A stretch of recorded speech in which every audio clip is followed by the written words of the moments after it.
Hey everyone, this is Donovan, and I promised a little training on the results from my survey. So I really appreciate you all for filling out the survey. There were 17 participants, and it's awesome to be able to put this together for you on the three biggest career prep challenges facing teens in 2021. I myself, I spent 17 years at the high school level, 3 years at the elementary school level, and now I've worked with a lot of adults as well in coaching. And so the school counseling piece for 20 years was really like quite a journey, a lot of ups and downs, a lot of tough things to deal with. And my favorite thing by far is definitely helping kids figure it out, because I didn't get it right. I mean, it was Zingerman's Deli 2000 or not 2000, 1993, Zingerman's Deli, and I'm sitting there with an airline captain, and he had totally figured out what he wanted to do, and he had been doing it for years and years and years, and he was just rabidly passionate about flying. And that, I just realized in that moment, was not my thing. We make go and no go decisions as pilots, and I was just like, no go. I am not going to be a pilot. I'm going to find out what I'm just as excited about as he is with flying, and that will be that'll be better for me. So I had to do a lot of soul searching and my own ups and downs, not just with the students' challenges, but just my own personal journey too as a school counselor, and my strengths and my own personal weaknesses to get over within that realm. So ultimately, it came down to, I really love helping kids avoid what I went through, helping the high flyers, as some school counselors come to call those kids that really have big goals in life, big aspirations, have a lot of like demand on getting the most out of their educators and the counselors and the parents and everybody that serves them, so they can kind of get underserved. So that's kind of the mission here, is to help those high flyers get to their true calling and figure out, do that soul searching. And we don't typically get enough time and energy and effort poured into them that they really demand and would love to have. So that's my main mission right now, is helping them figure it out and get on path and get that clarity to be dialed in more and more and more. And I'm still dialing it down, honestly, but I think I've got it nailed finally at age 51. All right, so when it came to the three biggest challenges, what came out is dealing with daily stress was number one. And then it's like stress about the future, or worry about the future, anxiety. And then the third one was visualizing adult life. It's like they see us, they see a parents, and they see us doing the adulting thing, but it's really hard for them to envision being one of us out there in the real world. All right, so that made a lot of sense to me. I think that's a couple of different stressors.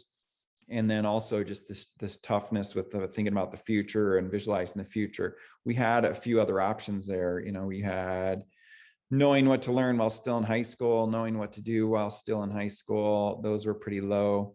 And then we had a couple others kind of in the middle, figuring out what college to go to or creating a plan. So those were in the mix, but the big three were daily stress, future stress, and then visualizing life. All right, so then the three main goals when planning for the future that they had is really cool. This is 2 years in a row where career fulfillment is number one, making a positive difference is number two. And then I don't know if I had personal freedom on there or not. I think I did, but definitely career fulfillment and making a positive difference. I mean, look at all these other things that are on here: making a lot of money, working remotely, conquer big challenges, leadership, healthy relationships. And, isn't that cool that they want to be those difference makers out there? And we need them to be. Maybe leadership is a little bit intimidating, but we actually do have the possibility to have Generation Z, I believe, to become the greatest generation of all time, because we can pour into them from anywhere. I mean, obviously with the phone, they've got a lot of unfortunate opportunities to get exposed to stuff that's not healthy for them. But the cool thing is, I've worked with a lot of people all the way up into their 80s. So in my coaching realm, I've worked with a lot of grownups and adults, because it's been a long time for me to figure out this business stuff and finally, break free and do what I'm really on point with now. But many of the adults I got to serve over the past 3.5, 4 years as a coach with, I'm like 5 steps ahead of them on business stuff, but working with a really good framework that I've learned is they're just trying to get their career fulfillment now. They're just trying to make a positive difference now. And they're just trying to get their personal freedom now. near retirement or maybe retiring early if they can, especially after the pandemic. A lot of people like really look at making a career shift. Or after retirement, 70-year-olds and 80-year-olds that are still thinking about, I haven't found that fulfilling thing that really makes me feel like I've done what I wanted to do in this world. So wouldn't it be cool if these kids could set up in Generation Z with a focus on career fulfillment as they, it's not even a career plan, it's like a lifestyle plan. These kids really want to do something special in the world and with their lives. And one thing they maybe do understand about adulting is it's unfortunately a lot like school. There's stress, there's fatigue, there's boredom in the adult life that they see us having. And they would rather have something that a lot of these elder people have had that midlife crisis and they want to do it now. These guys could get started on it right out of the gates. Okay, so with that in mind, working with a life coach, Zippo. Who's doing this? Nobody. There is one really, really big life coach who's blowing up with some ads and on TikTok that works with teens. But I've worked with so many people in business, and a lot of it's like learning how to do business is the cool thing people are learning to do remotely, how to get free of the day job. But in the next phase here, now that we do have these cool tools that allow us to work remotely, is Generation Z could go right into that remote work right out of the gates. I've been doing things, on the side for many years, and that's really tough.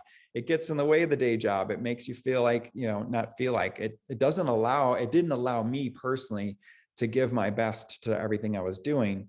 And so I want them to avoid that too. I have a lot of interest, but I think I've really been mostly interested in figuring out what's my most fulfilling career and what's going to make my biggest difference. And when we have like pulls in different directions, we're not at our best. I honestly wasn't at my best throughout my career.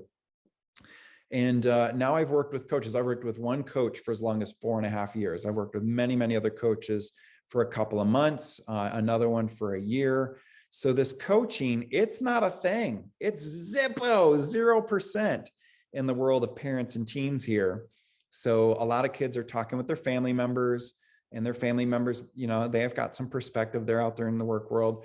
But I think the stat I read is 70-80% of them they have settled for a wrong fit for career. And many of the ones I've worked with are not happy with the kind of difference they can make, the personal freedom level that they have, and then the, just also having a meaningfulness to it.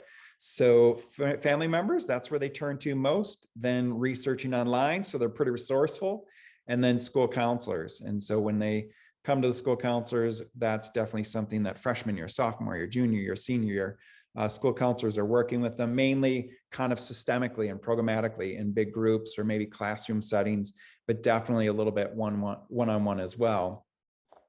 So yeah, this is how they're trying to solve these challenges. And I think that's pretty cool that the life coaches, like, so much room for growth. I've had kids that I've worked with over the years running this program, my Teen Takeoff program as a group, but mainly one-on-one, get a lot of value out of it. And then the adults too, that I've worked with to help them really get on point with their career, fulfilling careers, making a positive difference and having personal freedom. Coaching is the X factor in a wave of the future, apparently. It's definitely not the wave of the present in the mindsets of a lot of people or the awareness of a lot of people. All right, so I wanted to handle the daily stress here. So this is something that I invented because kids would come into my office, students would come in, and I'd have no idea where they're at. I'd have to figure it out. And sometimes they're milking the situation and they should go back to class. And sometimes they're a threat to themselves and they're doing self-harming things. And, I just really had to create a simple system, because when there are just some days where it's a revolving door. This was really born out of some tragedies throughout my career. It's super, super unfortunate that counselors are dealing on the front lines. The counselors are frontliners. And so we're triaging. But the problem was I was triaging the invisible realm. School counselors triage the invisible realm. And we got mindfulness and self-awareness, and we got meditation. We got, many different measures. We got the Likert scale. We got so many different ways. We got bazillions of emojis. But the problem is all of that doesn't really give us clarity of what to do. Okay, so I'm going to use my little pointer here for a moment, or maybe I'll use the annotation and draw some stuff. All right, so if on a Sunday it's all good and we're here, that's great. And then suddenly on Monday, we won't put it all the way up there. It's kind of like when our lights are turning yellow on the roads. If it's high yellow, that's kind of like the light's been a long time on the roads. So maybe Monday we immediately jump into the yellow. Tuesday we're in the yellow. Wednesday we're in the yellow. And it starts to be a little bit of a pattern there. And then yay, it's hump day. And then we're maybe a little bit back towards here. And then Friday we're here. That's like everybody's normal week. And then maybe Saturday's good too. That's the kind of normal week pattern. And this is, we feel that. We kind of feel that vibe of looking towards TGIF and hump day. And there it is. There's the visual of the hump with our inner world. So this idea is that at the green level, the kids would ask me at the elementary level, would you do this or that for me? And it's like, oh, wow, this is a total chance, an opportunity. If I go and tie their shoe, this, second grade kid, first grade kid, maybe kindergartner, and I take that opportunity away from them to learn how to tie their shoe, that tie and shoe thing was just a green level thing. Whoops, let's go with the drawing again. The tying the shoe Monday morning, that was specifically just a green level deal. So at the green level, the not do is to jump in and help. I don't need to be the source of support because they can DIY it. Let me just put in a quick text here. So we'll go DIY is who's the helper here. So that's at that lower level. And so this is our self-regulation. We can just handle it. It's something that we can handle at that level.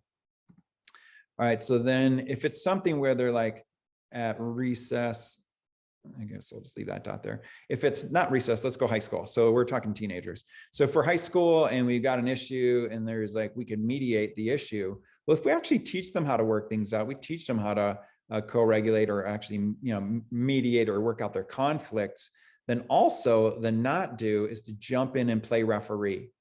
Let's let them use the skills they maybe learned in a classroom lesson to work out their conflict. So their source here is going to be, let's just say like fellow student or friend. We'll go like family and friend. All right, so we'll go fam and friend. So that's your trusted teammates in the world. You probably don't want to go, like if you have something that's beyond your ability to handle it on your own. And let's see. So if it's beyond the green, you are in the yellow. Another thing besides conflicts to work out, we'll turn to our family and friends that we really trust. So at this level, we need a trusted teammate. So just like it takes a village to raise a child, it takes a trusted team to support a team, okay, a team. So that's our support system, is family and friends, and then ourselves. That's two parts of the support system. Finally, up here, it's school counselor. This is where there's emergency and the kid should really, let me see, can I move this thing? I don't know if I can move it. All right, so school counselor there is the source of support when it's red level. So red level means all of the social or all of the self-regulation DIY stuff like reading, listening to your music, journaling, having a coffee at lunch, all the things in the world we can do by ourselves aren't enough. Plus we're going to our family and our friends and our trusted peeps, and it's not enough. The pressure is rising. Maybe there's some, even negative peer stuff pushing it up there. And if we cross that red line, it's time to go let the school counselor know that it's kind of at this emergency level. So if we ratchet it up from the green to the yellow, and then we get into the red, and obviously on a Saturday, that's not going to be good, but that's probably where it happens, right? For school counselors, we find that this late Friday afternoon is where this stress could be at the peak. Hump day didn't work out, and then some of the stuff could be tough at home. So then it's an emergency. We need to let a family member know. But if you're a family member, this red level is beyond you. Family belongs in the yellow level. And so you're a source of support at the yellow. And at the red level, even school counselors are going to say, like, it's time to refer out. This is not in my territory. So great that you came in. We've got a system for going through things to work things out. Let me get this eraser out. But the working things out is really going to be more like, let's refer you out. It's time to go to to get an evaluation of your wellness and your mental health. All right, so let's go back to the pointer and next slide. All right, so I've zoomed in on the right side. I think we already used that pretty well. This left side, when kids come back actually from maybe a stay where they're getting some serious mental health attention, the schools do a safety plan. And I put the whole safety plan, which is like 3, 4, 5, 6 pages long and a lot of writing and whatnot, all on the left-hand side of this chart. So somebody doesn't need to have a mental health emergency to figure out their signs of stress that show up, figure out their sources of stress, and figure out their sources of support. The sources of support are always a given. Yourself, your trusted family. Let me get my little spotlight. All right, so we got self, we got the trusted team, and then we got the school counselor, and then other people like school counselors, like mental health pros. So we got everyday person, help yourself. We got trusted teammates, and we got to go pro. This is just like going to the hospital for an emergency.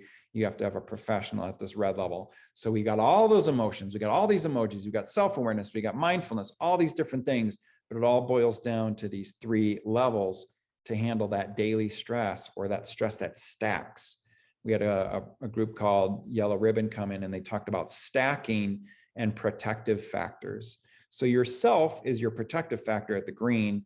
Your trusted teammates are your protective factor here. And the red, we need somebody who's like a trained professional to be that protective factor when it's an emergency and you don't even know the red flags, can't spot the red flags. It's hard to even ask for help. There's a stigma for asking for help. So a lot of times somebody else has to spot this red level. All right, so then within the stacking, it's like stuff stacks up enough for you to handle, then it pushes past that and keeps stacking up. Oops, let's go sources of stress.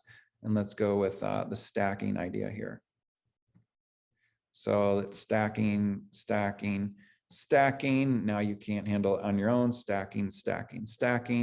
Many tough things building up in a teenager's life. And, this will happen over time, usually before it gets to the red.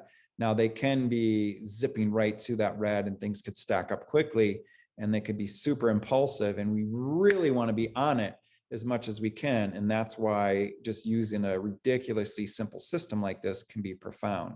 And then maybe we can be aware of those signs of stress as well. So that's how we handle the daily life, is every single person can know these 9 categories. Maybe, somebody's starting to change their sleep patterns, change their eating patterns, and starting to not be with friends. This is really kind of up here at that red level, some of those danger signs. At the middle level, it's just like we're fighting. We might be arguing with our bestie or our sibling. And then at this level down here for the signs of stress, it's just like, you need a timeout. You just got to take a little break, read something, listen to some tunes, do nothing, take a nap. Teenagers can take a nap and sleep in, kind of thing. All right, so let me crank out the eraser again. And so we're handling some of these daily things and how it can add up over time and stack up and get to that point where we need to find the right outlet. All right, so finally, the big idea here for the long term, if we've got this future anxiety, which was one of the big issues, now we got something different than the short-term daily stress or the future anxiety is what we're digging into now. And what I believe is we don't just get the blue path and go to college. It's not just automatic, like get to college, go to college. And so that's just our blue path here, the line. Cool. All right, so this is college, or it's military, or it's trade school, or it's apprenticeship, or it's tech school. So it could be any school under the sun, but we usually pick number 3 first. We just automatically just say, there's something wrong with me if I don't go to college and pick engineering, doctor, or lawyer. So that doesn't make any sense. That's not your way. So we really need to start with finding yourself. And then we can find, well, where's that fit in this world? Where's my purpose? Where does my excitement to be a pilot flying in the sky fit? Oh, wow. People want to be flown in the sky, or they want packages delivered and so on. So if we've got a desire to be a pilot, then that's awesome because there's a desire for that.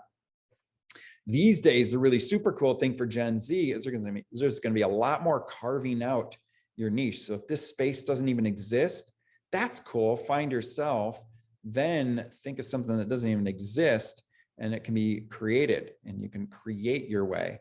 So that's a pretty cool idea, but that's a little bit more than I was thinking for right today. Step one's find yourself. Step two is see if there's a fit for that or a purpose for it in the world. Then let's go to college and pick a major, or let's go, to get something like an experience working with somebody in a business that maybe that blows up from working in the summers, running lawnmowers to now you're running 4 jobs around town and you're the manager and you're only 19. So many, many different ways to make it in this world.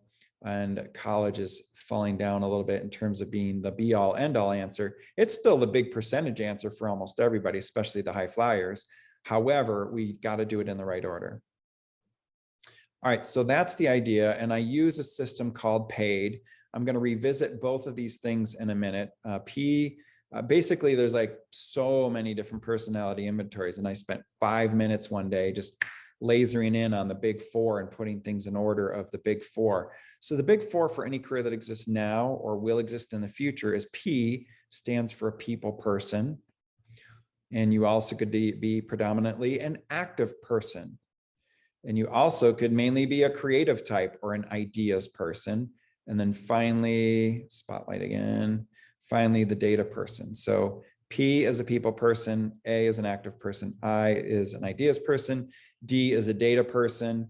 And the whole concept here is that you have these 4 and you can put them in order. So the first thing that comes to mind for some people is their thing they hate the most. I'm not a data guy. I kind of like it with stuff like this to innovate using some data and to be able to do that chart with the traffic light system. But otherwise, no, I'm not a big fan of data. Maybe baseball stats too, or football things like Michigan not winning for like a decade. How's that happen? Those kind of things I got in my head, those kind of stats, but other kind of data, not so much. So then P is number 1 for me. So we can get the last place thing, the first place thing up. I'm out of time. I got a meeting, kid.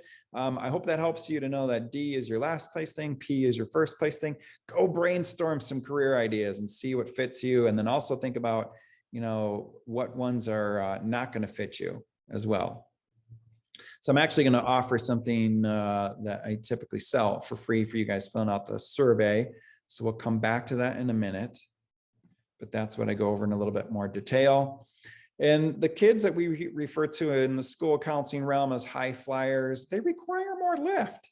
If they've got extremely lofty life goals and they want to get them things accomplished, then they've got walls and ceilings, and we could be grounded for life in this little red area here. And so that's not what we want for our kids. We want them to actually be able to rise above. So this is what I was looking at here. This grounded is what happens if you don't have a very good quantity of lift in your life, support system I'm talking. And if the quality of your system is not great either, then you could be grounded. Now, if you get above the ceiling somehow, and at least you got good quality lift, you might end up settling for something that's not quite the right fit yet. You didn't work hard enough to get there. Or if you have a good quantity of lift, but it's not very high quality, then you might end up being entitled and feel like, oh, I should just be having things handed to me. But if you bust through that ceiling, bust through the wall, you get to these extremely life goals accomplished. And that takes a good quantity of support, a good quality of support in your life. And that's kind of my basic premise around helping these high flyers get enough lift in life. All right, so again, I am Donovan Dreyer, and I would really like to give you guys an opportunity to get the Find Your Fit program that I've got. So that's on the next page. So this program talks about how to match careers to your personality type. So first we find out who you are. second we find out you're fit. And so that's something that I do have a mini product that I created, little mini course. And so I sell that for $37, and I'm going to give it at a 100% off. So I'll give that to you for free if you'd like to email me. Again, that was Donovan@getreadycoaching.com. And I really appreciated all of you. I mean, I sent the survey out to hundreds of people and I got 17. So you were among a few select people who were as awesome as you were to take that time out and to help me help the kids and help me help families with my lane. I found my lane. I guess it's more like my runway. I've found my runway with Teen Takeoff. Yes. I have a program that is a little bit of a joke on me with the idea of like not going into aviation. So I hope this was helpful to you. All you got to do is email your biggest takeaway. So if you could just share your biggest takeaway, and if you got other extra questions, fire those away as well. I'd be happy to answer those in an email, or maybe put together another short video clip on that for you. So that's it for today. I'm Donovan, and I really appreciate you tuning in today, and I hope this served you. And please give me some feedback. I'd really love it to keep stepping up my game. All right, take care.